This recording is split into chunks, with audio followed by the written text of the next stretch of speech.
Ranguswamy College of Technology. It gives me immense pleasure to introduce today's chief guest, Dr. Sanjeev Nayaka, to this August gathering. Dr. Sanjeev Nayaka is a well-known lichenologist of India, currently working as principal scientist at CSIR National Botanical Research Institute, Lucknow. He is also in charge of Algology Lab at the same institute, Secretary of Indian Lichenology Society. Dr. Nayaka is an associate editor of the journal Cryptogram Biodiversity and Assessment. Dr. Nayaka was introduced to research during his graduation period itself. He was awarded with Summer Research Fellowship of Jawaharlal Nehru Center for Advanced Scientific Research, Bangalore, to study the lichens of Bangalore city. Initially, he worked as project assistant in All India Coordinated Project on Taxonomy, sponsored by Ministry of Environment, Forest and Climate Change, New Delhi. During this period, he explored lichens of Himachal Pradesh. Later in the year 2001, he was appointed as scientist at CSIR NBRI.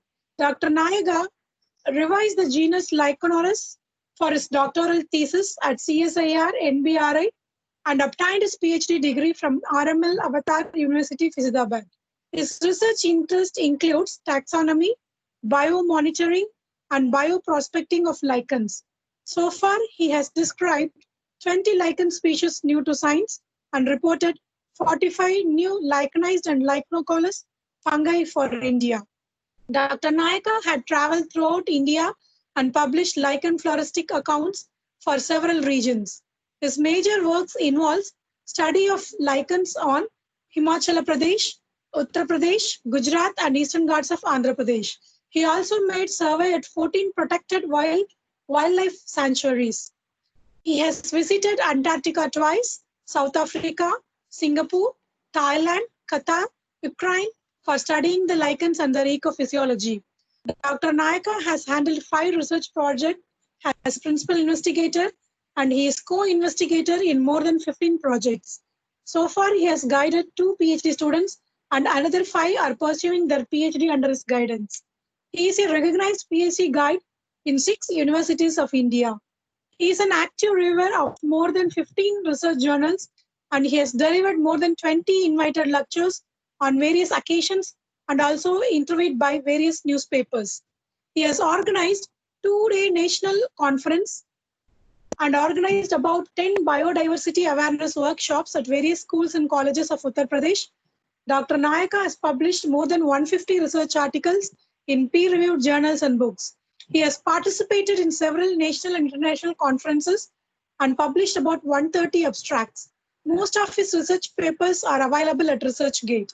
He has authored and edited 3 books. Dr. Nayaka has assisted more than 25 researchers all over India for conducting lichen research. He has also established research collaboration with several academic institutions and provided technical assistance. We are privileged to have an opportunity to listen to such an eminent personality this morning. On behalf of the Department of Biotechnology, K.S. Ranguswamy College of Technology, and Nature Science Foundation, Coimbatore, I welcome you, sir, for this virtual course, and I request you to take over this session now, sir. Sir, please, sir, take over the session now. Very good morning to you all. First of all, thanks for giving me this opportunity, especially to Dr. P. Ponmurugan, Dr. Maithili, and also Rajalakshmi, and also to the organization Nature Science Foundation and KSR College of Engineering and Technology. So I'm being interacting with you all, at least some of you, since long. And again, we will have a session now on the how to write scientific paper. So can you all see my screen? Hold on. Sir. Sir, your screen is not visible, sir. Yeah. Now I think you can see visible. Yes, sir. Okay. Yes, sir. Yes, sir. Okay. So how to write scientific paper or writing a scientific paper. So we'll discuss on this today, because we are in a era now, publish or perish. Either whatever you work that has to be published, or you have no space in the scientific community. You should perish. That is the idea. So if you are a researcher, if you have produced at least some data, that should be published. So that is the idea of publish or perish. And there is a lot of competition in the world, in the scientific world, in the research world.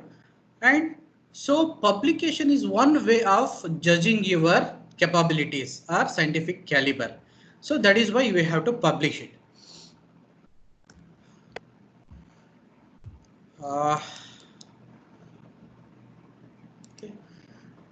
So now what is a scientific paper? Scientific paper is actually a logical culmination of your work, research. Actually, you have some work, you have done some research. Now that has to be converted into a formal way, formal media from the informal way. So you have kept your data in an informal manner that has to be converted into a formal manner. And then, so it has to be done in an appropriate and acceptable way of doing it. That is why research paper is an intrinsic and inevitable facet of doing science. So your ideas or your data, what you have collected, it has to be come out in a logical and sequential manner. So that is the research paper, writing the research paper, idea of research paper, and are the research paper. So to whom you are writing? You are writing for the readers. So when you're writing it for the readers, so then it has to be in a proper manner. And why people read the journals? Because they have lots of questions. They are seeking some answers to their question. They look for the clarity of the concept. They have some idea in their mind. So that has to be clarified. That's why they look into some research papers. So they want to keep updated regarding the new development, and sometimes the people read it for pleasure. Okay, that is why you have to write papers, and you have to write it well. If you write well, it will get published fast. It will assimilate it rapidly. Matlab, if you have written well, people will understand it rapidly, easily. And it also enhances the chances of citability. Other people will cite your work, your citation improves, and it raises the image of the author also. And that if you are writing a paper well, and people say that, oh, he is a good writer, he is a good researcher. That is why you can see this cartoon here. He's a struggling scientist, and he's requesting others to, I'm sorry for this logo here. It's a paid cartoon. I didn't pay. That is why he has put a logo here. And please cite my research paper. He's requesting. If you have written well, you need not request people to cite. Okay, so automatically people will cite it. So that is how it will get recognized and helps the reader to understand it better.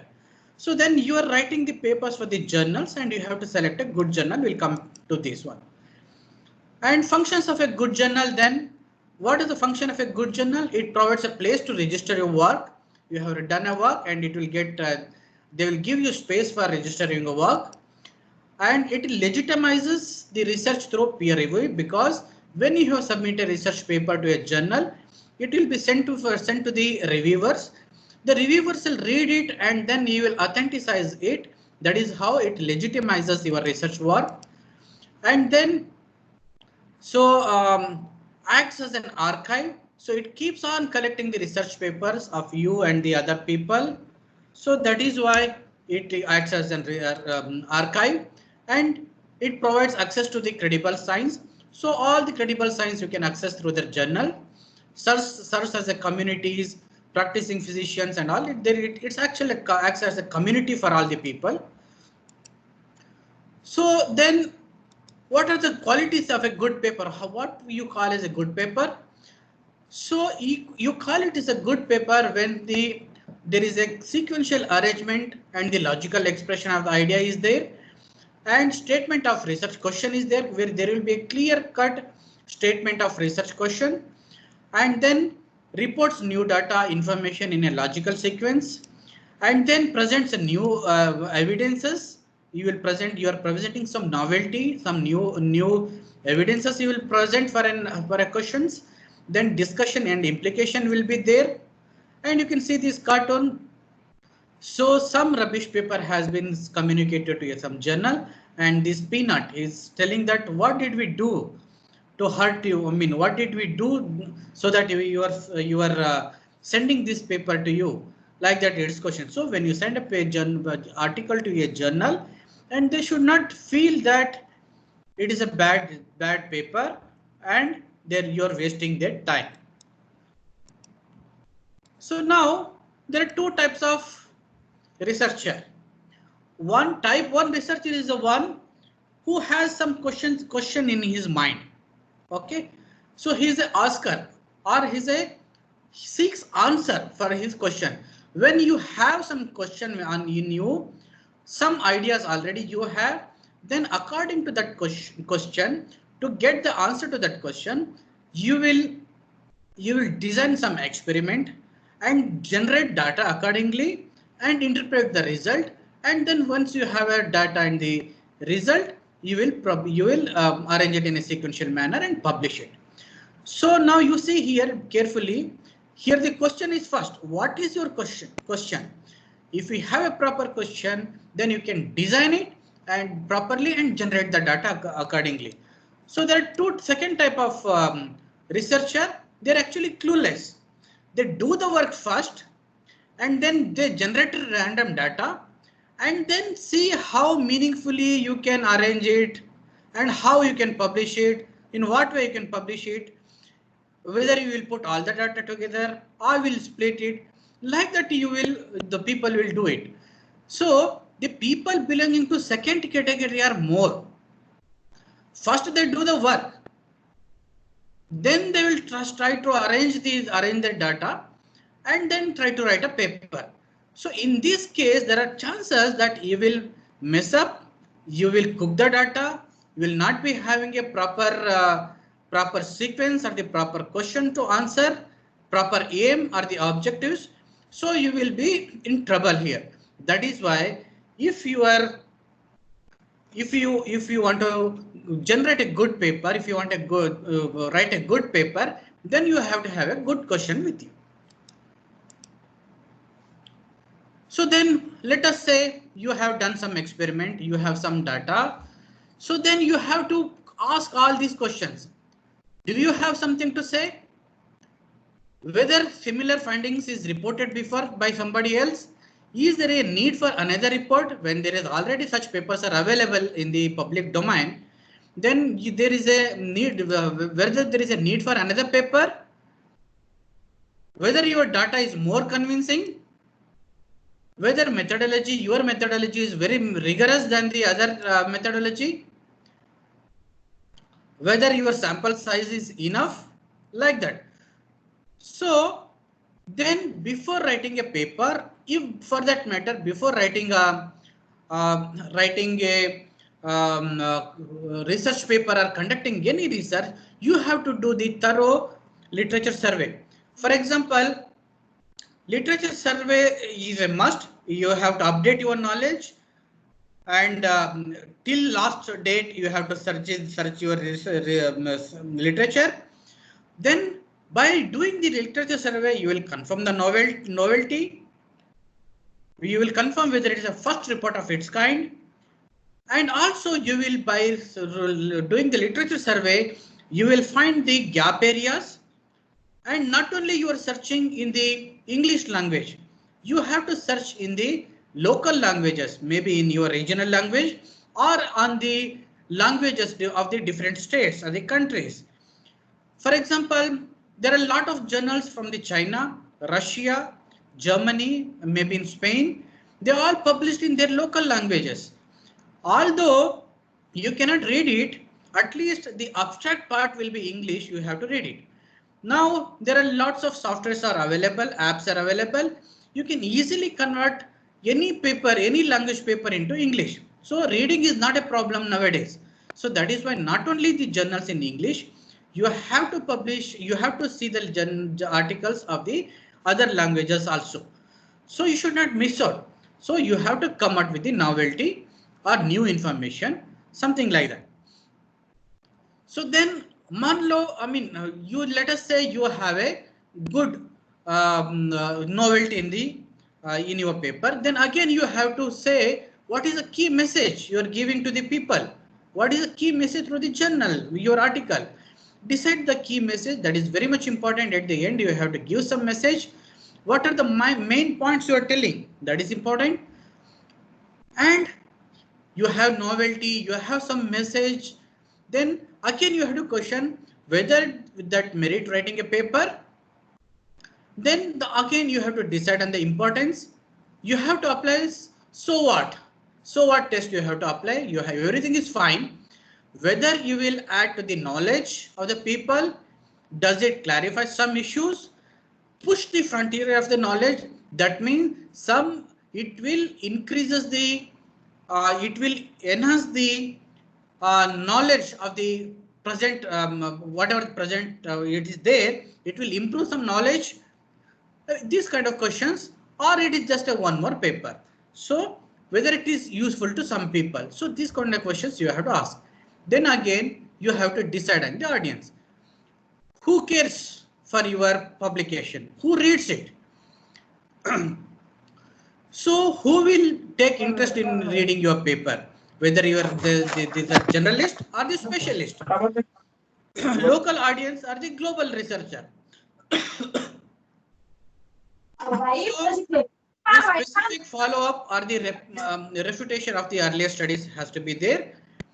Then you have to select a journal.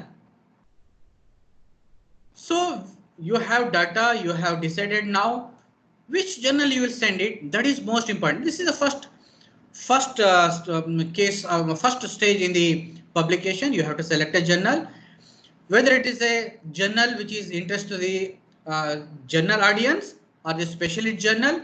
Does the journal entertain such studies? You have to see. You have a kind of data with you.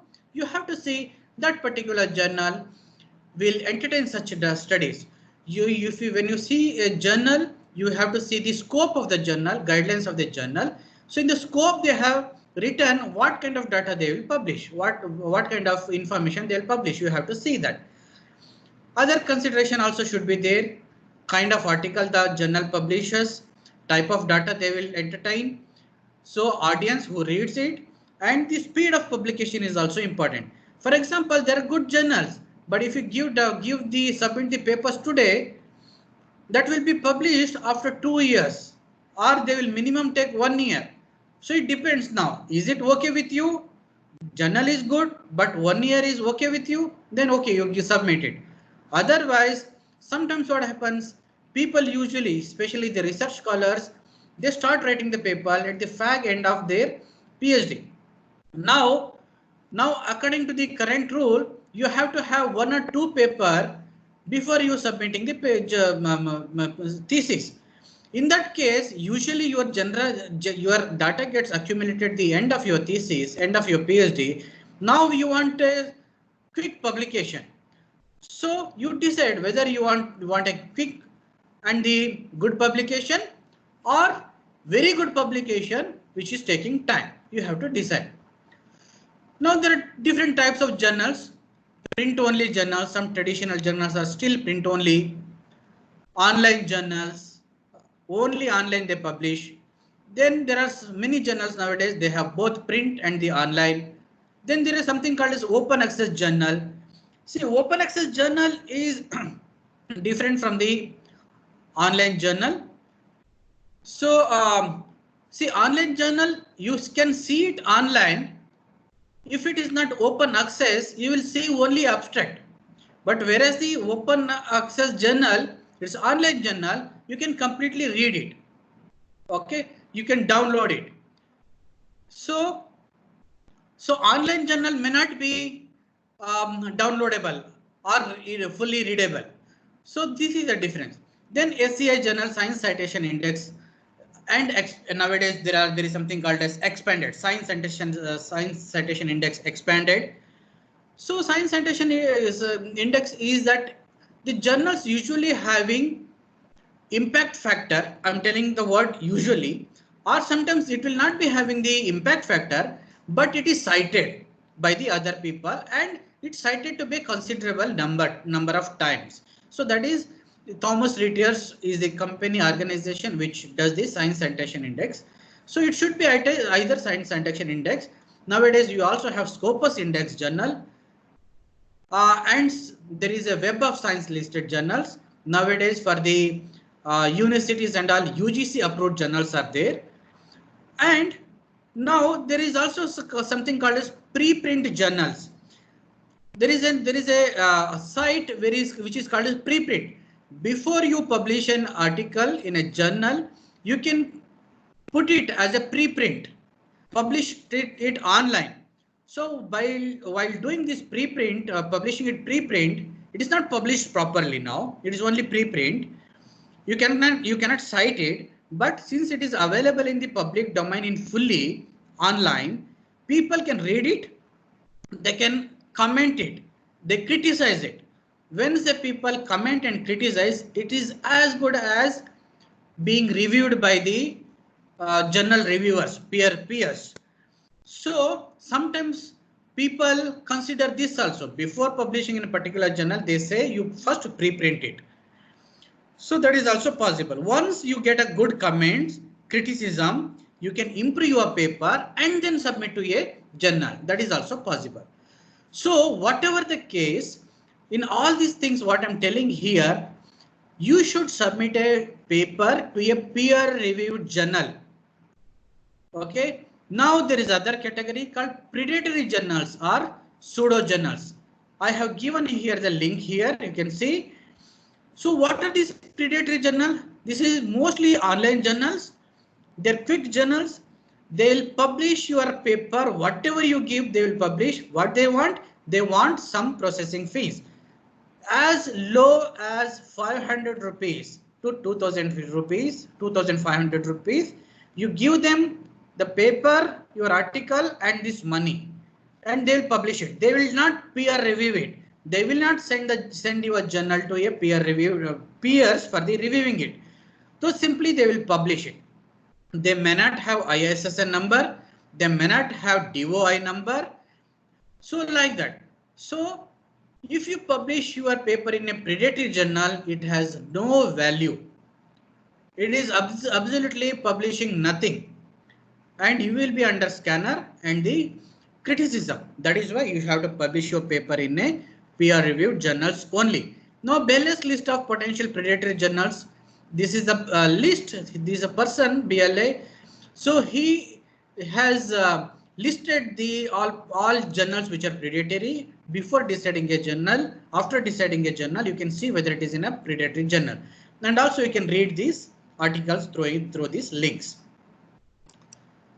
So requirement for the journals is that, so all the journals will have the relevant style. One relevant style will be there. See, journals, there are so many style. It may be Vancouver style, ICMJE style, that is International Committee of Medical Journal Editor style. It is there. This is the mostly throughout the mostly followed style. Specific requirements in terms of contents and format, it is there. And size, I mean, every journal will have some particular size, number of words, characters, tables, figure. They have a requirement. Your journal abbreviation is there. You have to follow a particular abbreviation, journal abbreviation. Some other legal requirements are also there. Copyright and all, declaration, conflict of interest, and also there.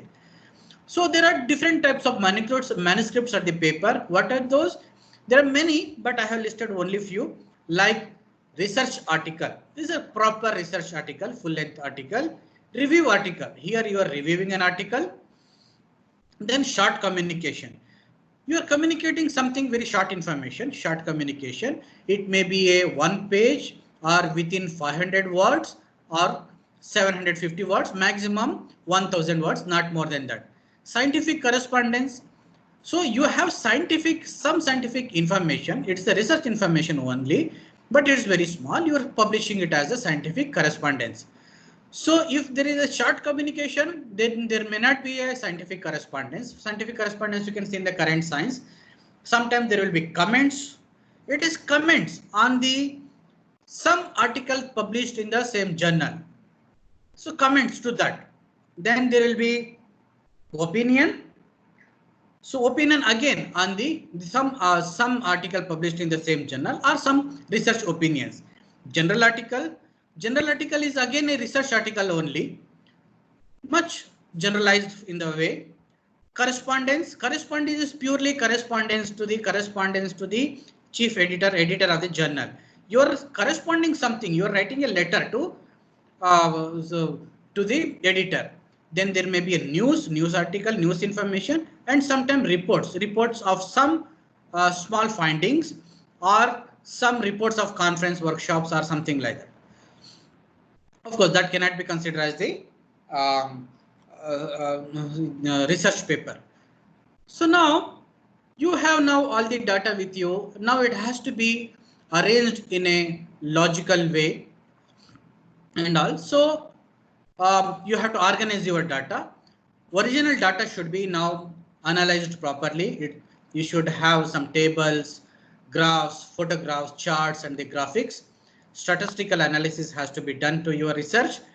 You have to organize the reprints and also reference material, and then other supportive information, unpublished material also. First, you have to develop an outline of the research paper. After all these things, you have to develop an outline. So what are the things you will include in this paper? That outline has to be developed. Okay. So like in the outline, it may comes what is the aim of the paper and rough methodology, and then result you have to put it in points, then discussion points, and maybe some conclusion.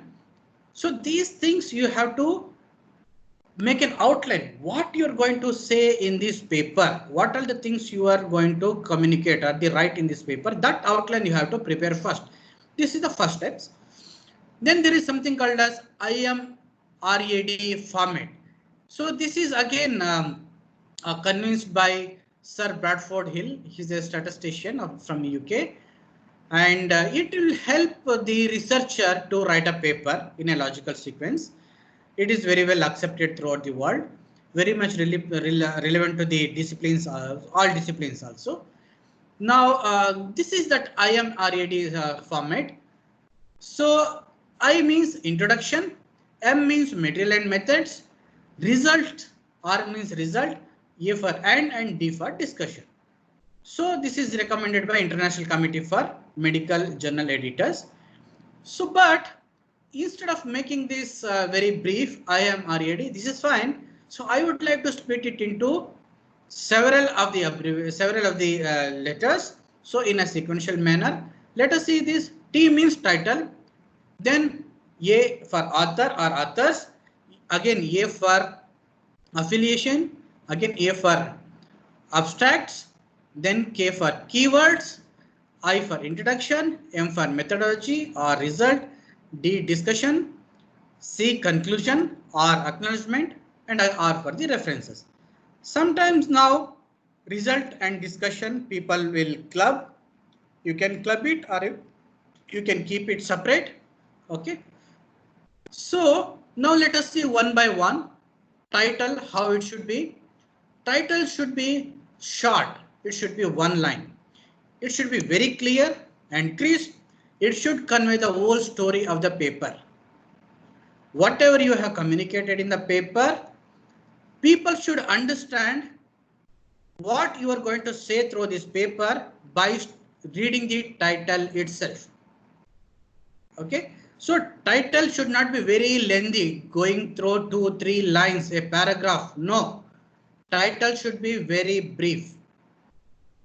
But it should convey at the same time, it should convey the whole story of the paper or what you're going to communicate through the paper. Then comes author name. You have to decide the sequence of the author, follow the style of the author, style of the journal. We will come to the author who has to be given the first author, what should be the sequence and all later on. But you should decide the sequence of the author, follow the style of the journal. Then comes the affiliation. Affiliation is nothing but the the address of the authors, to which organization they belong, what is their address. So that is the affiliation. So you have to give the most appropriate information.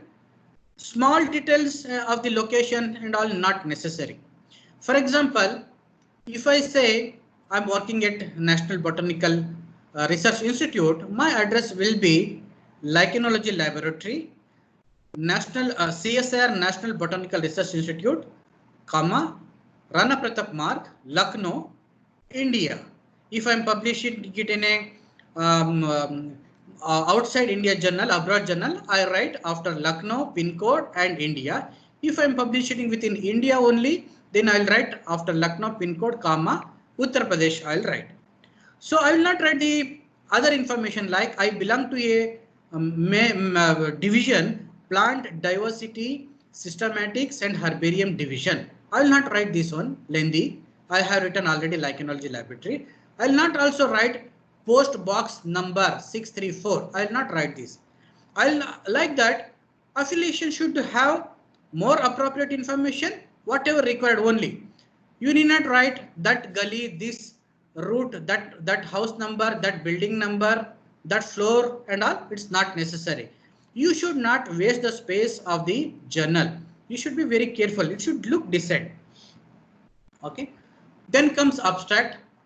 Abstract, I suggest you should be written at the end of the writing the manuscript. Of course, abstract will be in the third number, but it should be written after you writing the whole manuscript.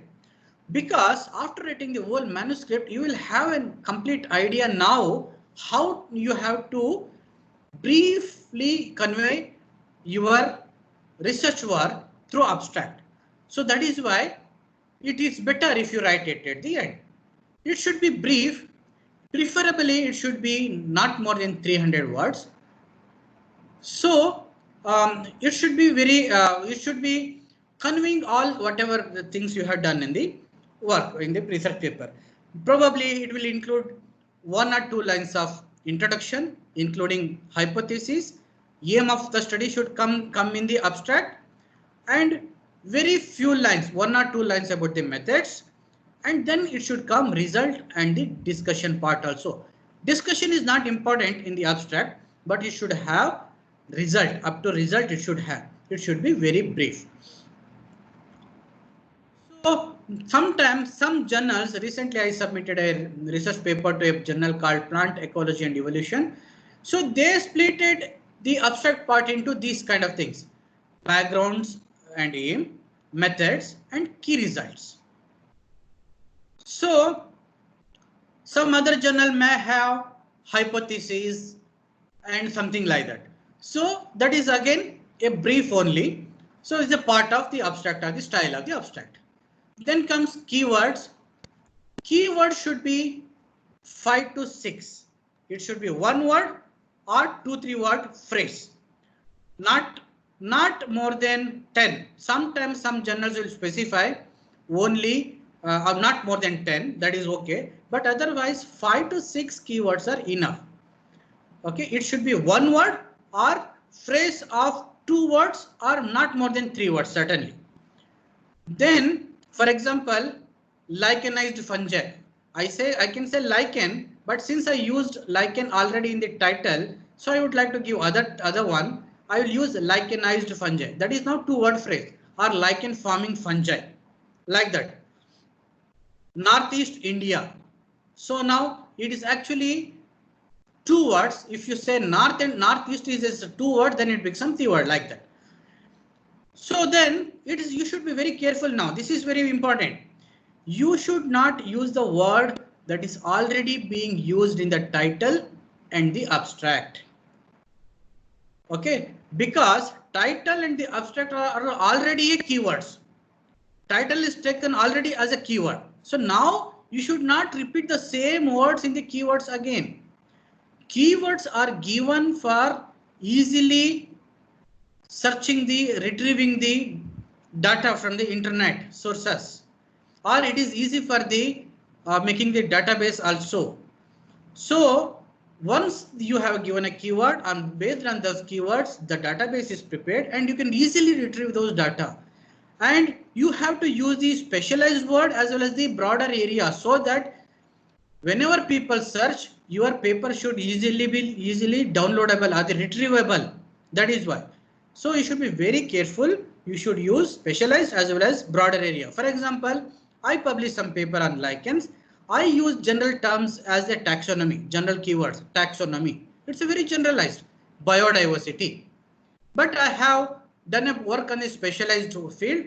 For example, one family or one genera. I say family name, Caliceaceae, Telostecaceae, like that. So specialized words also should be there. But be careful, you should use new words, should not repeat the words. You have to invent the words, or you have to look for the words. Then comes the introduction. In introduction, you will say, why did you start? A clear statement of hypothesis or aim. It should be there.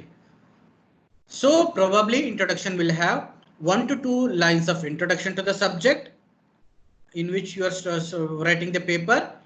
And then you should have a review of literature. Review of earlier work should be there in the introduction. Then comes, you have to use the references that is most relevant to the subject of your research now, research paper. And you should use the recent paper. I have seen sometimes people will use a word, recently such and such a person has said like this. No, then they use the what the year they mention, the year they mention 1998. Some people they will write 1974. No, 1974 and 1998 is not recent. So that is why when you are mentioning it is a recent, how much recent is important? Probably 1 or 2 years, maybe 5 years, maybe recent. Otherwise also, it is not, you don't need, no need of writing recent also. By looking at the year, people understand that it is recent. You need not mention also. And then, somebody please mute your mic. So, recent references should be there, most relevant references should be there. And introduction will set a stage now. Since you have reviewed the literature, you will expose the gap area, and according to the gap area, you will make some hypothesis, and then you will fix the aim and objective of your paper. And introduction should be brief and convincing. You need not write a big, lengthy story here. So sometimes there are many things that are very common, very popular. So you need not write all those things. For example, if I'm writing a paper on lichens, so now everybody knows what is lichen. So I need not go again. The lichens are symbiotic association between fungus and algae. Lichens, in the lichens, algae produces the carbohydrates, fungus gives a shelter. So they are the wonderful example for the mutualism. So I need not write all this rubbish. People already know all these things. Directly I should come to the point. So don't think people are fools. They don't think people are ignorant. So people already have some knowledge in their mind. So you need not give this basic information, textbook information, and waste your time, waste time of the readers, and also the space in the journal. Of course, even when you write all these things, your impression of the paper also goes bad. Reviewer will send back the paper, will reject the paper. You should be very careful. Okay. So then comes to material methods. So now material method is very important here. So it conveys how did you test your hypothesis. You have some hypothesis, or you may not have the hypothesis, but you have some aims or the objectives. When you have the aims or the objectives, then your methodology should address all these objectives. How you found the answer to these objectives? How did you design your experiment? That is what material method says. So that is very much important. every method, for every objectives or the aim or the hypothesis, there should be appropriate methods. This is very much important. You have some objectives in the introduction mentioned, but if you don't have appropriate methods designed in the methodology part, then that is of no use. Then there will be question mark. What and how did you do? That is important here. Then there will be detailed study design will be there. You have to write the material used, what material, whether it is a organism or the chemicals you used, that will be written. Methods applied at all the stages you have to write, and also it should include ethical issues. For example, if you have done some work on the animal models, then there should be some ethical clearance should be there. Or if you have done some research on the human trials on the human beings, there should be some ethical clearance should be there. Or if you have done some collections of the plants and other things which has some biodiversity issues, you have to then take the permission from the biodiversity boards or the forest departments. If you have taken like that, you can mention in the methodology ethical issues. That is ethical issues. Then how did you handle the data? That you should mention. Then statistical analysis should be there. When you have done the statistical analysis, you should mention which software you have used. Even for the data analysis, data handling, any softwares or the apps you have used, you have to mention it. And there are many softwares and all which are paid. For example, SSPS and all, they are paid. So you should be very careful. When you mention in the method you have done with this software, then it is better you should mention the license of that also, that software also. So if you simply say that software you used, if you don't say the license number, or if you use the pirated ones, cracked versions, then you may be in trouble. That is why you should be very careful. And if you use some, for example, molecular analysis, you may. I got disabled, I don't know why.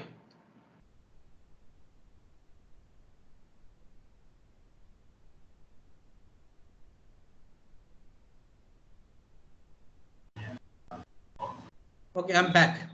I don't know why it has happened. Automatically it happened. Okay, so that should be mentioned clearly. Of Mega 6 people use, that has to be mentioned. For statistical analysis, even if you don't have any hi-fi softwares, you can mention. If you have used Excel, you can mention it. Any free software you have mentioned, you can mention it. But it is important. Sometimes people use some equipment, for example, microscope or any PCR or AAAS. So when you use the equipment, you should mention the name of the equipment and company or the brand of the equipment, and then the sensitivity of the equipment also should be mentioned. That is also very much important. Okay, so methodology part is very much important. I think I have covered many things here, most of the things, but there are some routine and well-established method. It need not be written in detail. For example, for protein analysis, Lorry's method is used, and it's well-known method, and you did not again explain how you have done. You simply write the reference of the protein analysis is carried out by using Lorry method. That's it. And again, some good methodologies which is already established by others, again that need not to be mentioned. So you just simply give their references.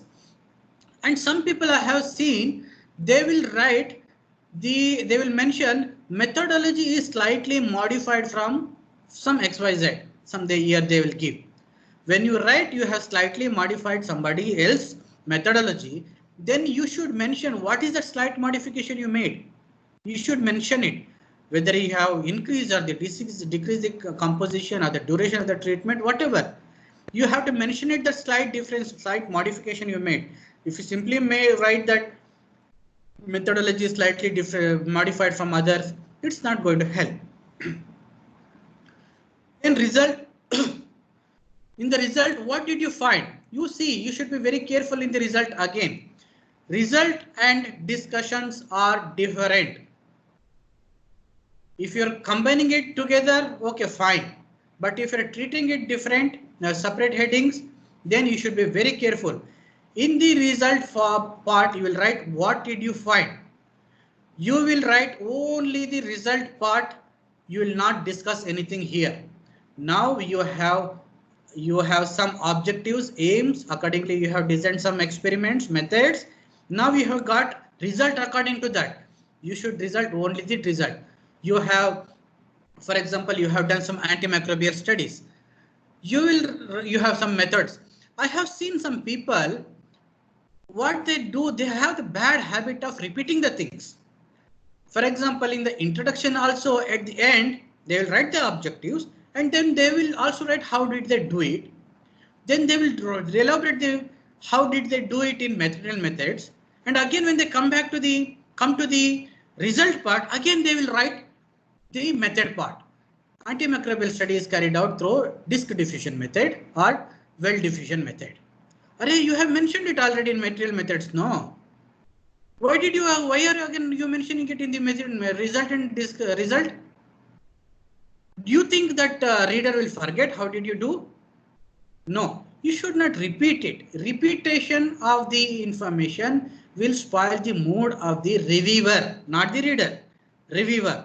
So that is why he will say it's a poorly written paper and he will reject it.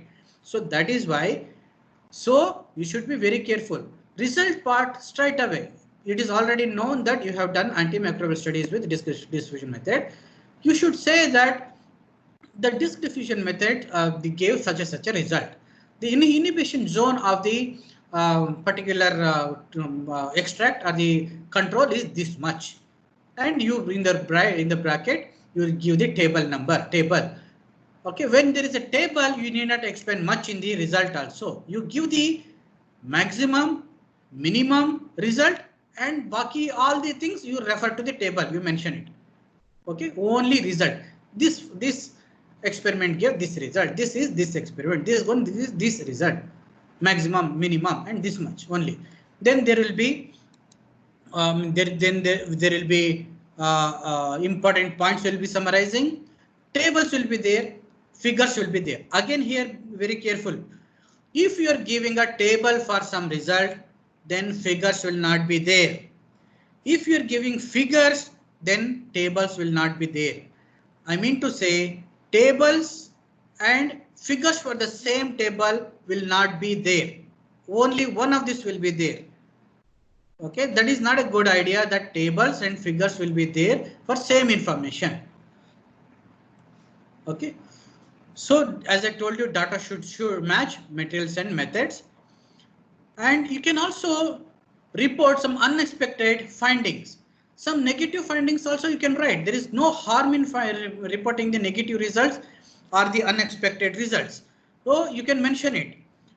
So material methods is very much important here. Again, coming to the discussion, then here it means, what does it mean anyway? Now we have some result. What does it mean? Here you have to discuss. You have to tell the main findings and then highlight your result vis-a-vis with earlier reports. For example, you had some objectives in the beginning, material methods you are designed for that. You have some result now with you. Now you are discussing the result, whether you got the result according to your idea, hypothesis, what you had earlier, or the data result what came, it came good or bad, whether it is matching with the earlier studies or whether it is better than the earlier studies. So like that things you are discussing here, that is the discussion. In the discussion, remember, you have to match your results with the earlier studies and say it is better or it is bad, whether it is novel or whether it is just okay. Something should be, you should do that. That is the discussion. So discussion again it should be crispy. It should not very length. You should discuss the you should state the strength and the weakness of your studies. You should discuss the implication of the result, what exactly it means, what it is going to help you, help the other things. Then finally comes conclusion. So what is the take home message you are giving finally at the end through your research paper? That is the conclusion.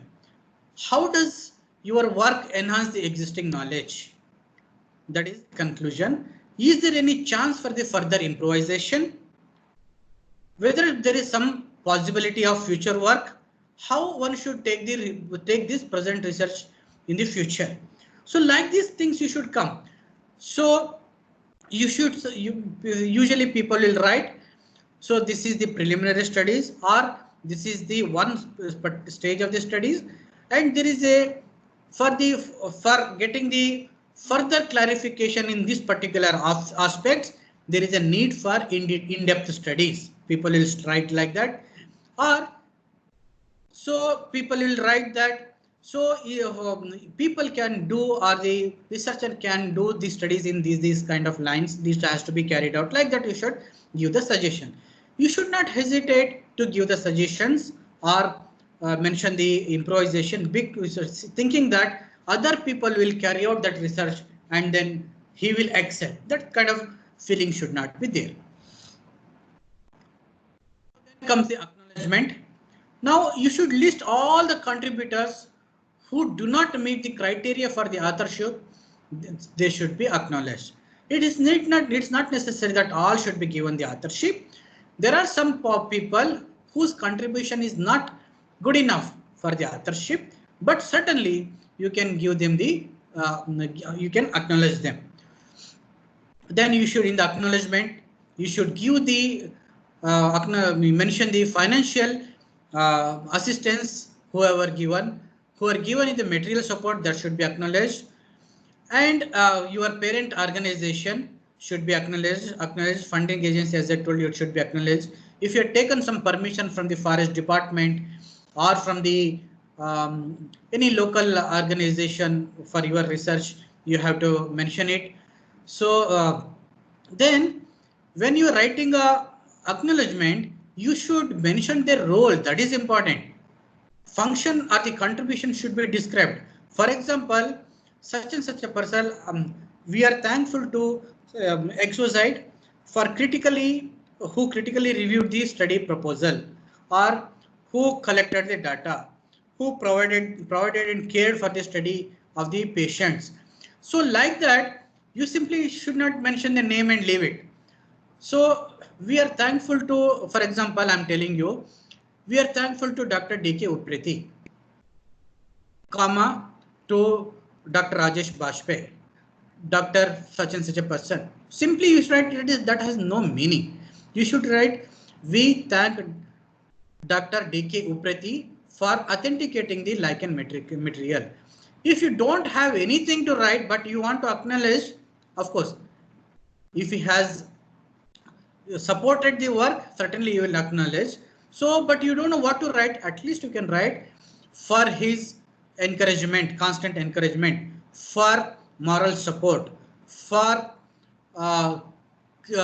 suggestion. If you say moral support and all, that looks vague. Encouragement also looks vague, but you can write such and such a person is, we thank such and such a person for his useful suggestions. You can write useful suggestions. That is better way of writing. For his constructive suggestion, for his critical comments, like that words you can use, but you can acknowledge as many people as possible. And again, if you write simply name, that is not enough. You should write their affiliation, just brief affiliation. If I write simply Dr. D.K. Upreti, it is not going to help. Dr. D.K. Upreti of National Botanical Research Institute, Lucknow. You should write that. Whoever reads it, he should also come to know that who is this person. Okay, like that. All persons must have given the permission to the acknowledged. This is okay. Sometimes what happens, you acknowledge some person, but that person don't know you have acknowledged him, or he may not be willing to be acknowledged. So that is why it is better to take his consent. That is why. Then comes references.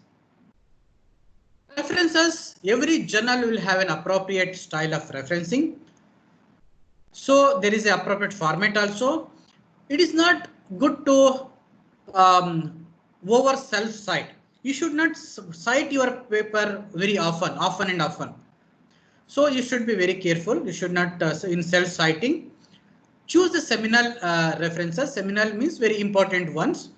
Important and very relevant references you should include. Avoid conference abstracts. You should avoid it. And also unpublished literature, PhD thesis and all you can avoid. You should select carefully. You should balance the author. You should not cite a paper of one person repeatedly. There should be references of many people, and you should give the balance to the every author. It's not that you're citing only one author and only one publication. It is better that only one or two reference per point is enough. And referencing style, I'll not go deep into that. To tell you briefly, there are many styles like APA style, AMA style, MLA style, Oxford style, Harvard style, Chicago Turabian style, Vancouver style, or the Springer style, RS style. Elsewhere, many things are there. You can go through this website I given. There are many styles are there, and different journal asks for the different style. They will be clearly mentioning it. If not in the name APA and all, they will be defining their own style. And then what all things you can refer? Give the references. Usually journal article you will give the references. Book you will give the references. Book chapter will give the references. Even the internet access, internet website also you will give the references. When you give the internet references, then you will give which date you have access. That is very much important. That you have to mention website name, address, and the date in which you have accessed. As I told you, abstract and PhD thesis, sometimes you can refer, give the reference, sometimes you may not. What are the things in a references includes? It includes author or author names, journal articles, article name, title it will include, journal name it will include, year, volume of the journal and the issue, page number it will include. Nowadays there is something called as DOI number also. You can the people asked to include, you have to include the DOI number. I'll come to the DOI number in the next slide. If it is a book, title of the book, editor, if it is a edited book, editor's name, publisher, and place of publication is important. Then comes just to give you some style. Let us discuss APA number, APA style.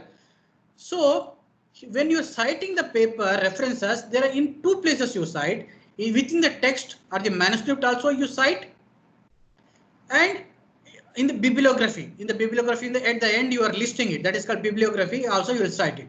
Within the text, how you will cite? Nayaka et al.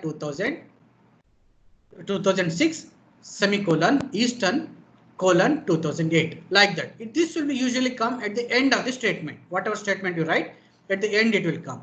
Sometimes you will start with some author's name. Nayaka et al. 2006. Now the 2006 it comes in bracket.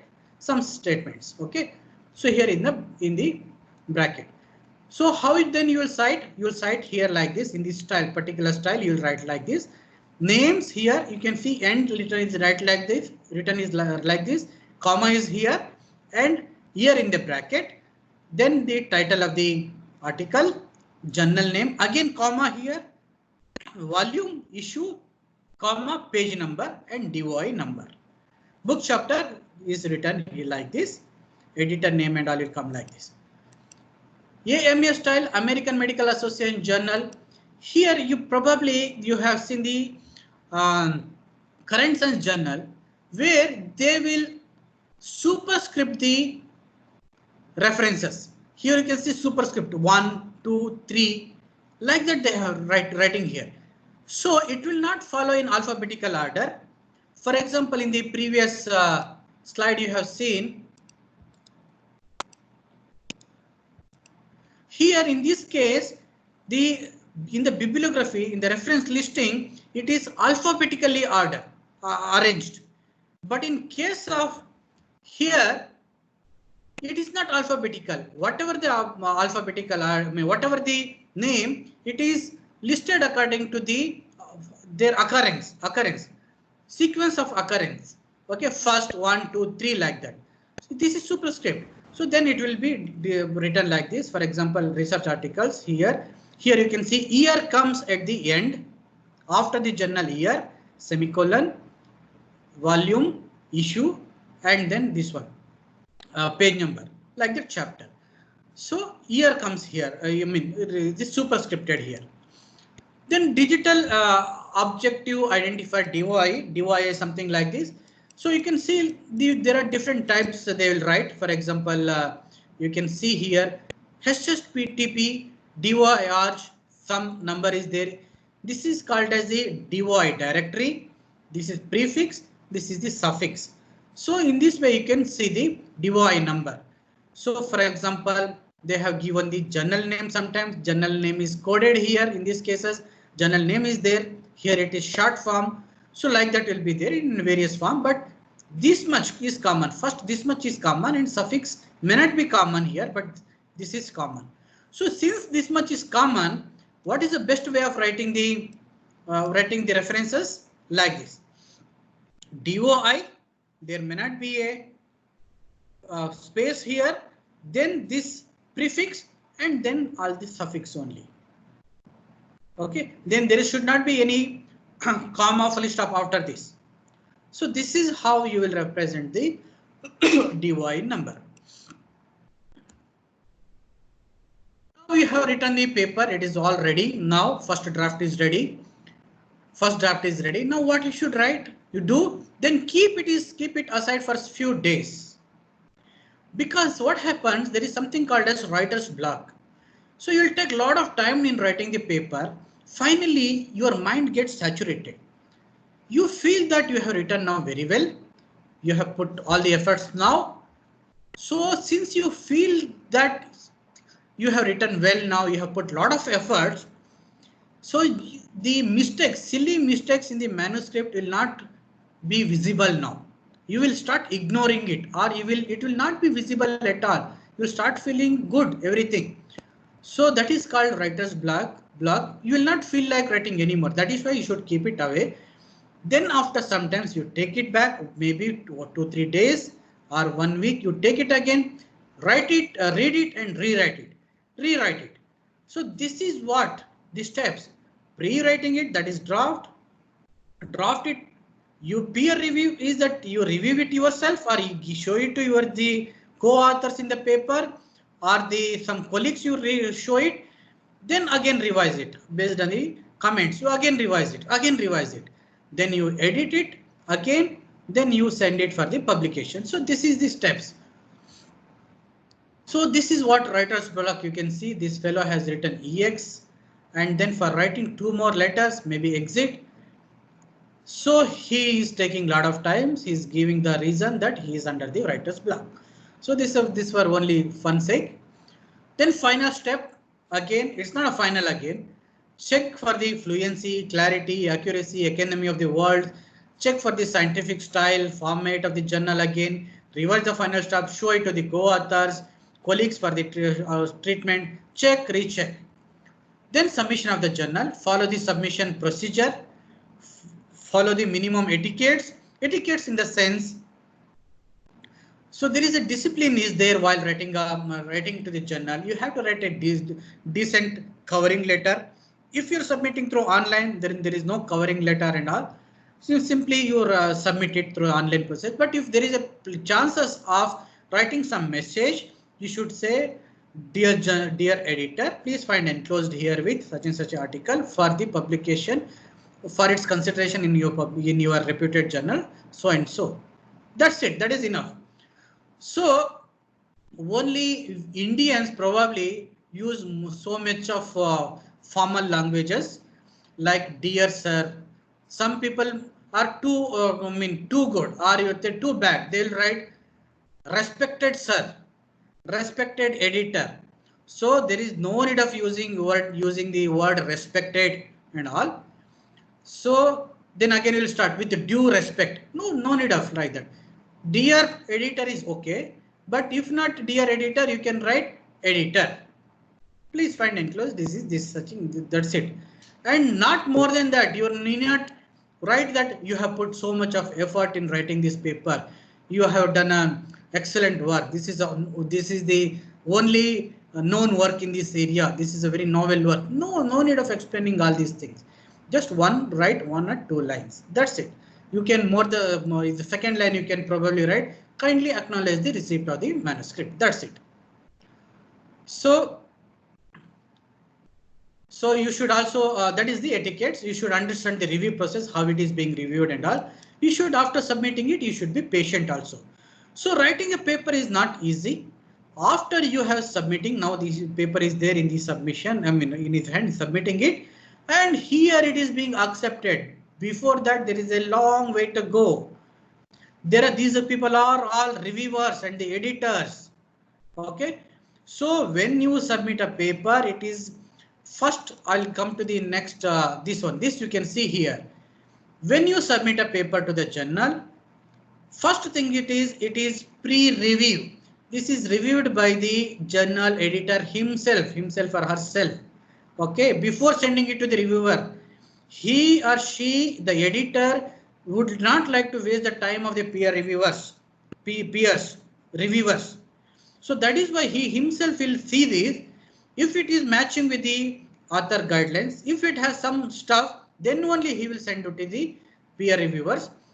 When it goes to the peer reviewers, it usually goes to the 2 reviewers, and the comments of the 2 reviewers are same. Then it is sent for the correction or the rejected. One reviewer accepts, another rejects. There is a chances that both you can reject. If one reviewer accepts, another rejects, then it will be sent to the 3rd reviewer. Based on that, then it is accepted or rejected. Okay. So now accept what comments these reviewers can give. They will give, reject it, or accept it as it is, accept with minor correction, accept with a major correction. So if it is accepted with the major correction, after you correct it and submit it to this, resubmit to the journal, then it will go back to the reviewers again to check whether whatever the suggestions you have given, it is incorporated or not. It will be again go to the peer reviewers. Then once you have submitted every correction is and all over, then the journal will make a proof of it and send the proof for you to read it for the correction. In the proofreading stage, there should not be much corrections, only small minor typographical errors or formatting errors will be there, not more than that. No adding new words, new statements, new paragraphs, new authors, adding new authors, nothing. Only typographical error, some italics and superscript, such kind of things you can include, not more than that. So if you make more corrections, then it will again go back to it can be rejected, or it will back to the reviewers, or it will waste the time of the publisher. That is why you should not do corrections in the proof. Then coming to I'll take 5 minutes for the ethics and the authorship in the scientific publication. So why should we worry about ethics? Ethics is the ethical conduct is imperative for the scientist or the researcher. Whoever writing a paper, scientist or the research, you should have minimum ethics. Minimum standards should be there. So because we are using the government fund, we should not cheat the government or the public. We are working for the public. We should not cheat. We should be honest. That is why ethics is imperative. We cannot go away from the ethics because people have faith in us, faith on the scientist. So there are celebrated scientists. They are sometimes they are caught in the controversies. So what are the research misconduct? Research misconduct is the fabrication falsification, plagiarism in performing the work, in reviewing the research work, in writing the research work also. So all these kind of all these stages. Fabrication is making of the data. There is some data in your hand, and to make it better, you just fabricated it. You made some modification. That is wrong. That is called fabrication. Falsification is that there is no data as such, but you generated some false data of the equipments, or the data whatever you got regarding the material or something like that. So that is falsification.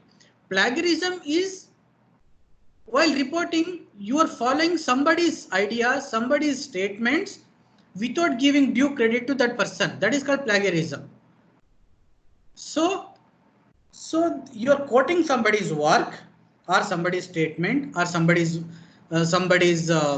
work, but you have not given the credit to them. You are not in the references. You are not given the name of that particular work. So that is called plagiarism. So these are this misconduct, but if you have done some mistakes by unknowingly, honestly, then it is okay. Okay, so if you say report that you have this mistake has happened unknowingly, that is okay. In the next publication, you can say corrigendum. People can give saying that in the earlier publication, this can be read like this, or this has happened by mistake. Like that, you can say honestly, you can admit it. So then other type of unethical practice is gift authorship, ghost authorship. Gift authorship is that you're gifting an authorship. He has not contributed. Sometimes what happens, your research guide or some senior scientist or senior professor in the department, head of the department maybe, he has not contributed anything. But he is a very senior person in the department. He may be HOD, or he may be your research guide or associate. Now he is retired, but he is still looking at sitting at home. But you are again giving the authorship. This is gift authorship, or you are giving the authorship to your relatives, your friends. That is gift authorship. Ghost authorship, some author who is not existing at all. That is ghost authorship. People give it. People make it to make your paper very authentic. People give ghost authorship, put their affiliation, some hi-fi institute they will give. That is ghost authorship. Duplicate publication is that sometimes people have a habit of publishing their same work in different journal by slight modification of the title or completely modification of the title and some contents. They give it in a different journal. That is duplicate publication. Sometimes still better, not worst. People what they do when they're sending it for the communication, they send it for 2-3 journals, thinking that at least in one journal it will get accepted like that. So, but they don't know sometimes. So the reviewer, the editor will send the same paper to the send those paper to the same reviewers. So the reviewer will get the same paper from the 2-3 journals. So then that is a bad, and it may be rejected also. So or sometimes it can get accepted in 2 journals. So it also happens that you don't know it got accepted in 2 journals, but finally it came published in 2 journals. So that is not good. Salami publication. Salami you might have known. Salami is pieces of pork, or usually pieces of pork, very thin slice.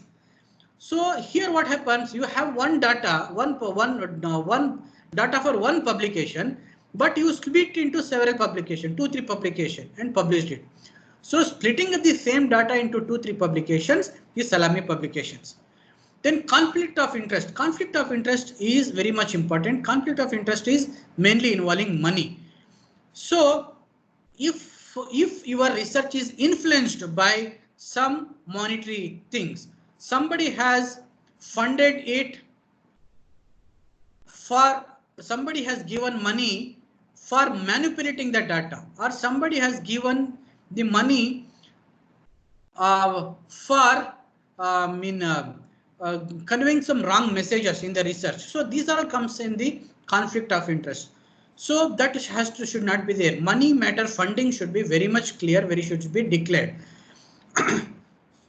Authorship should be limited to those who have made the significant contribution to the concept, design and execution and the interpretation of the research study, and others should be acknowledged.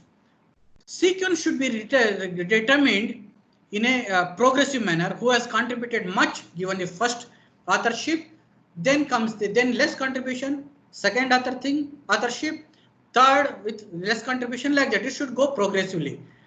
So graded weight should be given to the contributor in the first step, that is who have the conceptualized the idea, designed the work, who analyzed it, who interpreted. He should be given the first authorship. First authorship also should have made major contribution in the first step 1 and 2. Step 2 is that is drafting, revising and critically reviving the critical component of the work. So it should be in that first author should be given, and the authorship sequence should be like that. Conflict of interest is situation in which financial or the other personal consideration are compromised, or to have appearance of the compromising a research professional judgment, like that. Why does this unethical practices comes? Because there is a pressure to publish. So nowadays we have to publish. Research scholars should publish 1 or 2 papers before submitting the research paper. That too should be in a Scopus journal or in the UGC journal or in the SCA journal. Or scientists want their career to be developed fast, or they need promotion. So that is why they publish, because of the peer publishing pressure. So all these things happens. Inappropriate personal ambitions, greed, lack of. Then again, one more thing is that lack of self-regulatory system. Dr. Maithili, I will take maximum 5 minutes more. Is it okay? Okay, sir, you can take. So, so lack of self-regulatory system. What is self-regulatory system? Because in the institute itself, in your institutes or in my institute itself, there is a regulatory system. Now it is all there. Before submitting an article to a journal, you have to submit it to an internal review committee of your institute. Final draft of the paper, it should be reviewed by your colleagues. That is one way of self-regulation. Submit to the publication ethics committee of the institute. Here they will review it briefly, quickly. Ethics committee, they will check the quality of the paper and the ethical practices you have managed, and then they will give the permission to publish it. So this is self-regulatory system should be managed.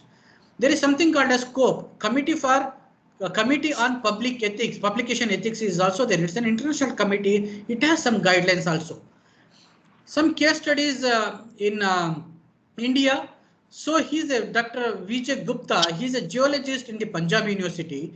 He published a paper in 1964 on the he reported the fossils of marine organisms in the Himalaya, saying that once upon a time Himalaya, this Gondwana theory, citing the Gondwana theory, he said that in the Himalayan portion also marine animals are available. But in 1984, one guy did the detailed research on that, and he proved that these materials are actually stolen from the Wales Museum and planted in different places in the Himalaya. So then started international uproar. In 1995, this is proven that this is a misconduct, and by that, what? By the time in 1964 he reported it. By 1994 he nicely enjoyed his scientific career and got retired also. You can't do anything. That is over. Then another study is John Dorsey. He is a star researcher in cardiology. He was attached to the Harvard University. What he did in 5-month time, in 15-month time, he published 7 research papers in highly reputed journal. So by looking at that, his guide, his supervisor, Eugene Brandwald, he promoted him and gave a faculty position. Then he published 171 research paper in a highly reputed journal in 6 years. Then his colleagues started doubting about its data. When the data was verified by the head of the department, by Eugene only, and the other committees, it was found that he was reporting all the false reports, false data, false result. For few days work, he's making it, changing the date and making it show is a few years data like that. So finally he was got caught, and he was banned for doing the research and all for 10 years, and he apologized also. And because of his misconduct, this organization where he has attached, he happened to, they, NIH, funding agency, National Institute of Funding, National Institute of Health, they asked this organization to return back this much of amount of money. So that is given for the research. So that also happens. Nowadays, you might have read in the last year PubPeer. There are lots of reports in the PubPeer. PubPeer is a website, you can see, developed by few volunteers. So they developed it for good purpose only, for criticizing the research work and all. So pointing out what is going wrong here. But finally it became so harsh nowadays. It is reporting all the misdeeds of the researcher. You can see 73 papers of the Indian Institute of Toxicology Research has a problem. Even IISc also. This is a screenshot of the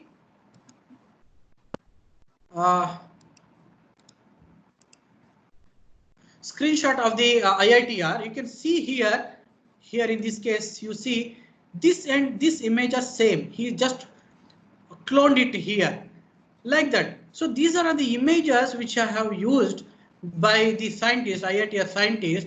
This is again a kind of malpractice. Okay, one more picture, it is not coming here. So that is what you have to maintain the ethical practices everywhere. For example, research result, you have, this is a suggestion from my side, and you have to keep your data whatever generated even after the publication of your paper. So, and it should be readily available for screening, scrutinizing. If somebody after some time feel that you have made some misconduct, followed some malpractices, your data should be readily available for their scrutiny. So whatever the data you generate, you should not waste it or throw it. While doing research, even a small piece of paper is also very much important where you have scribbled something. So they are all important. It will prove your authenticity. So finally, writing a paper is the contribution of all the people. So who has generated the idea, who has developed the, who has worked, who has improvised it, who has added a technical point, who refined it, finally who wrote the manuscript, who reviewed it, who sent it for the publication. It's an envelope, it's a hard copy, and who stamped it. Everyone is important. Everybody's contribution is important. So thank you. And again, I'll tell you, it is a publish or perish. So you should not perish without publishing it. Okay. Thank you very much. If you have any questions, you can ask. Hello, so, Hello, sir. Yeah, please. Can you listen? Hello? Yeah, tell me. Yes, sir. It's very informative session. But I'm Dr. Sarika Sungekar from Maharashtra. I have one question. Sir, can you repeat one time in introduction which material is important, or which things is important in introduction? Yeah. In the introduction is setting up a stage for your publication. So okay. So in that, it should be very much. I'm coming to this slide here. Hold on. Okay, so you can see here. In the introduction, there will be why did you start this work? What you are going to do in this work? What is your research? That is the introduction part. 1 or 2 lines of introduction. Okay, introduction to the subject. On which subject you are writing a paper? In which subject you are doing the research? That is only 1 or 2 lines. And then here you have to review the earlier work related to your work, your research. You have to review give the review. Okay. So while you are reviewing it, so you will come to know the gap areas, lacunas. You will also come to know the novelty of your work. So now looking at the gap of areas, you should say that so this is a gap area in this research, in this work. That is why you have taken up this work, that you should give, and your aim of the work or the objective is this one, that should come. So that is what you will write in the introduction. So in the introduction, it will also include, as I told you, either there should be hypothesis or objectives or aim. You should all write this one. So it should be brief and convincing. So this is the introduction. You are setting up a stage for further writing. So as I told you earlier that you should not give the unnecessary information, like a very familiar subject you should not introduce, very well-known things you should not introduce, textbook things you should not write in the introduction. So directly you should come to the point. It should be brief and convincing. Is it okay? Hello, sir. Yeah. Sir, I am Rajneesh from Pacific Medical College, Udaipur. Can I ask one question, sir? Pardon me? Hello. Yeah, tell me. Sir, I am Rajneesh from Sir, my question is that if we report a short communication or maybe a research article, there should be any difference between sample size from a particular medical area, sir? There should be any difference in sample size for short communication or for research articles, sir? No, there will not be a difference in this sample size. See, more the samples you have, more better is the result, right? Yes, sir. More the sample size, more better will be the result. So your result is good. That is why your research paper is good. That is why you are communicating it.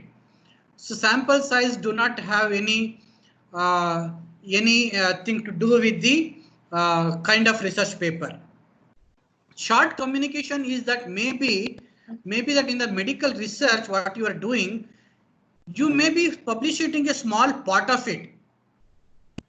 Okay. Okay, sir. Because you're publishing it a small part of your research, because there are several reasons. Maybe that till the end of the research, it may take a lot of time, or the small communication what you're going to say is very much relevant to the present situation. That is why you are communicating it very small only, or you have that information, small information, very immediate sake, very much important. That's it. Okay. Thank you, sir. Thank you. Hello. Sir, I have a question regarding introduction part. Yeah. Sir, should we write references for the introduction part while we are writing on our own statement along with the some contents from others? See, in the introduction, reference will be there. Reference should be there. And see, if you are writing your own sentences, of course, certainly it's understood that there is no need of giving any references. But okay, if you have copied a statement, if you're following statement of somebody else, you're quoting somebody's work, then reference should be there. Okay, reference should be there. And while making your own statement also, you should be very careful that it should not appear, it should be much generalized or something like that. So for example, you are giving some definition. So that definition is not your definition. Definition is given by somebody else already. So that is why reference will come. Okay. Okay. Sir, another question regarding the reference. While you be writing, you are talking about APA format, right, sir? In that, if I'm quoting inside the text Mohan et al. And his name is Vishwanathan Mohan and something is coming over there after that, and in bibliography, how should I quote? there? Like Vishwa, in the alphabetical order, should I quote it under Vishwanathan or Mohan?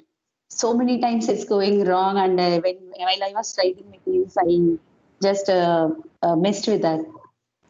See, that will all be well defined by the journal. When you see the journal Yes, sir. guidelines, it will be clearly defined there. Even Okay.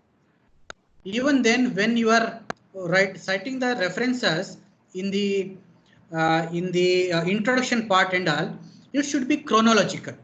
It should not Okay, sir. be. It should not be alphabetical. It should be chronological, because you are Okay, sir. citing somebody's work, who done what first, then who next. Okay, so he may be Vishwanathan, or he may be Akbar. Okay, but Akbar did it in 1995. Vishwanathan did it in 1990. Okay, Okay, sir. now Vishwanath will come first, then comes the Akbar. Okay, so Okay, like sir. that, chronology is important here, not the alphabet order. Okay, sir. Sir, my question is that while writing inside the text, inside the thesis, like a review of literature, in that should I mention as Mohan or Vishwanathan et al. Or Mohan et al.? This is all standard, again standard formats. You cannot Okay. make your own standard. See, simple thing is that you see some other people how they have written.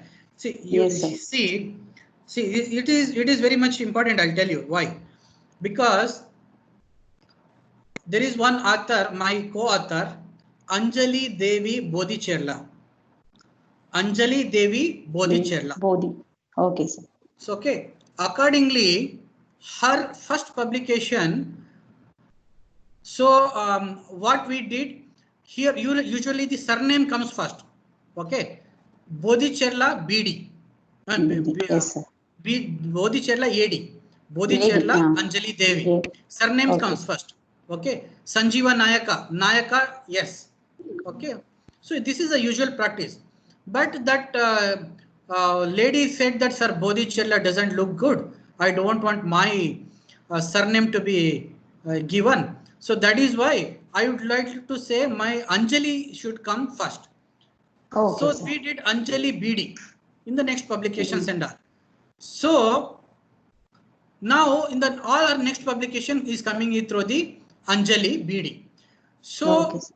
this all depends on the how the first publication came out, how they wanted their author name to be published, author name to be quoted, like that. Okay. Yes, sir. So Yes, sir. you can refer back to their publications who have quoted something else, quoted how they quoted. You can quote it like that. Okay. Okay, sir. Thank you, You sir. cannot Thank you make very your much. own. Yes, sir. Good Good morning, sir. sir. My Yeah. name is Sita Madan. I'm from Pune. Sir, can you please repeat that slide where you have given how to write the reference in for DOI? And one more question is that we write the paper first and then we select the journal. So how should we decide how to write the give the citation? Because every journal has their own way for citation. No, I didn't say. First you decide the journal and then start writing. Okay. Okay, is it that way? Okay. Yeah, that is that way. I'll tell you.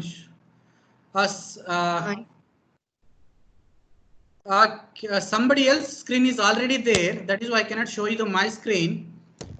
So, I but want still, to see the DOI. yeah, you, Dr. Maithili, please minimize or the escape from the screen that is being showed.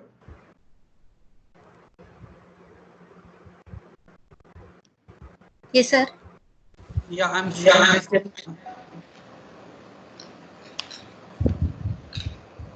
Can you see my slide now? Yes, sir. So this Yes. is how you will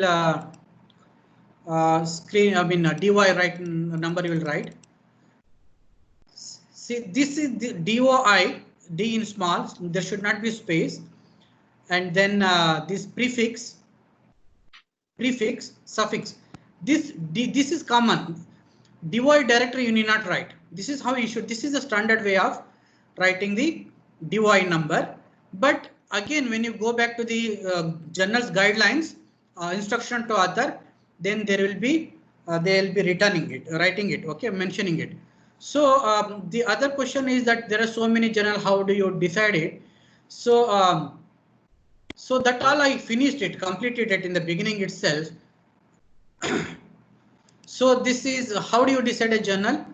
It's based on the audience, like whether you want to publish it in a general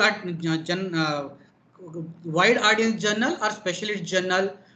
How is your data? Whether it is interesting for the general audience, for the specialist audience, you have to select a journal based on the kind of article it publishes, type of data they publishes, who reads it, whether only people working in that particular field they read it or the wide audience.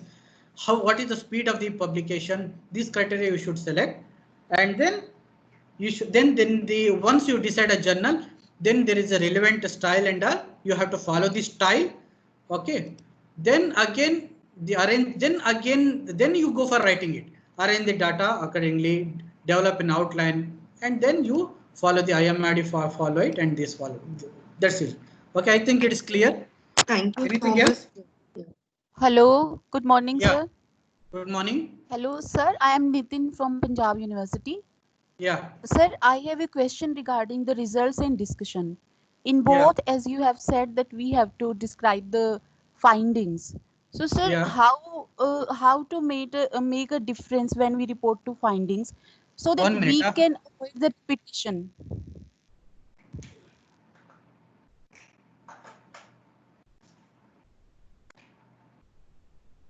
Hello? Yeah, I'm here. My battery has disconnected. I mean, I'm charging my mobile. Okay. So in the result and discussion, you see, I mean, it is very much important. Like you have got some result, right? According to your objectives, material methods. So you got some result. Now you have explained the result. Now you are interpreting that result in the discussion part. So why did you get that kind of result? It may be good enough or bad, both the cases. Why did you get that kind of result? Is it okay? Is it a better result? Is it a bad result? And apart from discussing these things, you should compare your studies with the earlier work. See, when you have done the literature survey already, you know the similar kind of work is already being done somewhere, something. It's not that yours is a only unique work. Then if it is a unique work, that is fine. Then when you're comparing it in that area, you will find that your work is better or less better, or you have got some different kind of results, which is improvised version, something like that you will get. That is a discussion here, and that is very much important. Okay. Okay, it means that in the results we have to describe the findings, and in discussion we have to interpret the findings by doing the comparative studies also. Exactly. In result part, only result thing you'll write. You had done such kind of work, and this is the result. This is the result. In the result again, you will have the tables and figures, and you need not explain very in detail every figures of the result. You just say maximum, minimum, better one, something like that. Okay. So only result you will write. In the discussion part, you will discuss it, why it has come like that. Okay, thank you, sir. Sometimes people will mix both result and discussion. That is no problem. Okay, thank you, sir. What else? Hello. Hello. Hello. Yes. Sir, my name is Shankar. Thank you very much for your nice presentation. So I can't hear you. You should be louder. Sir, my name is Shankar. Yeah. I have one question. Suppose somebody is getting bad results or results are negative type of, is there any chance of publication or accepting the paper? See, strictly speaking, bad result may not qualify you for the may not qualify for the writing a paper or acceptance. Bad result or the negative result is possible when you have followed followed everything properly, the protocol and everything you have properly. You are sure that you followed a protocol, but you didn't get the result. The whatever the earlier result people have published may be wrong, or maybe some problem is there, or the condition was different. Then you can report it. But if you have done everything properly, but then you didn't get the result, then there is some question is there. So you should be double sure before going for the reporting. Suppose due to machine error, we are getting such results. Yeah, that you cannot publish. No. Sir, please give some good tips to select journals like Nature. See, it all depends. No, your area of specialization, in area which you are working. It again depends on that how fast you want. you want it very quickly and all. So it all depends. Like I suggest that you should publish in the peer-reviewed journal, whether it has the impact factor or not. You have to publish in a peer-reviewed journals. Then you have to decide journal based on its periodicity, how fast they are publishing it, how many volume they take it per year, and who reads it, whether general audience or the specialized persons only, and what is the whether they charge for it or they don't charge, it is free. So these many things are there. It cannot be generalized. Only generalization is that peer-reviewed journals should be there. Okay. Okay. Thank you, sir. Thank you very much. Hello, sir. Yeah. Sir, can you hear me? Yeah, I can hear you. Sir, I will share one data. I have question regarding to result in discussion. Here my data. So I want to talk it as an example. So for example, I have this diagram, this figure I have. Now it shows about the population of one country. So it shows the rural population and the urban population. Okay. So now how I describe it in the result and how I describe it in the discussion part. Okay. Can you hear this Yeah, figure? I got it. Okay, so yes, sir. in the result you are mentioning the rural population. In the result you are mentioning only the numbers here. It is observed that the rural population in the whole world is maximum, ranging from 3,900 millions to some 6,000 5,900 millions, and the urban population is less, from this much to this much. Okay, only like that, only in a figures only you are discussing. You are right then. In the result, yes. Okay. Yeah. Then in discussion part you are discussing why there are more people who are in the throughout the world, people are living the rural population. Why in the urban population? Like it is observed that in the most of the people in the world, they live in the village condition. Most of the people because their main occupation is agriculture. So whereas in the urban population, urbanization is very less because the people industrialization or the urban development is less compared to the something like that. You have to explain in the result part. Only numbers, figures you should refer what you got. Okay, thank you, sir. Thank you. Okay. Thank you. And then you have to compare it to the other things, that what is the trend, what is the population trend, and other things and all. You can mention it. Yeah. Okay. I think. Yeah, I think Dr. Methali, we can stop now. If you have any more questions, you can just mail me. You can talk to me over the phone also. I have given all the details in the first slide. So I'm sure that the slides will be shared to you. Okay. Okay. Okay, Dr. Methali. Thank you very much, sir. Thank you. Thank you. Sir, Dr. Maithili has left for some reasons. This is Purnima. It's my pleasure to meeting you after some time, sir. Yeah. Purnima, how are you? Sir, fine, sir. How are you, sir? I'm fine. Good. Yeah. Sir, thank you very much, Dr. Sanjeev Naiga, sir, for the informative session on writing research paper. Sure, we all got enlightened. On behalf of K. Rangasamy College of Technology and Nature Science Foundation, Coimbatore, once again, I thank you very much for your valuable inputs. Thank you so much, sir. Thank you very much. Yeah.